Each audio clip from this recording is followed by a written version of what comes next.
Ingrid, patrouille observation alerte, donc médiatrice des plages. Alors comment ça s'est passé ce matin? Alors ce matin, on a mis tout en œuvre avec les MNS et les POA de façon à ce que ça se passe le mieux possible. Donc là, on a surveillé les gens qui étaient dans le bassin, qui faisaient la manifestation. Ça s'est très bien passé. Il n'y a pas eu d'accident, donc on comprend aussi un peu tout ce qui se passe, tout le ressentiment de tout le monde, quoi. Cet arrêté municipal, selon vous, il était justifié? En même temps, on ne peut pas tout gérer non plus, donc ils font un peu comme ils peuvent et nous aussi on fait comme on peut aussi. Est-ce qu'il y avait un danger réel ce matin? On va dire que c'était un peu le fait de se mettre au bord du bassin, surtout vu que la houle commençait. Et c'est quand même un risque de glisser ou de tomber.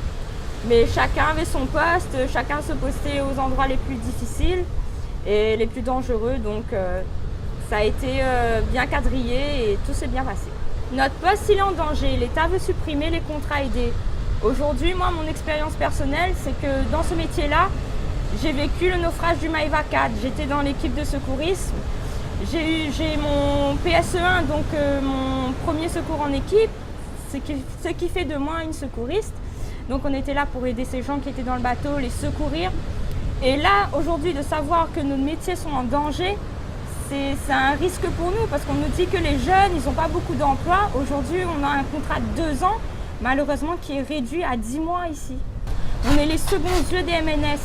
On est là aussi pour veiller à la sécurité des gens et aussi à faire un métier de prévention. On est la première étape des MNS avant le secours aux personnes dans l'eau.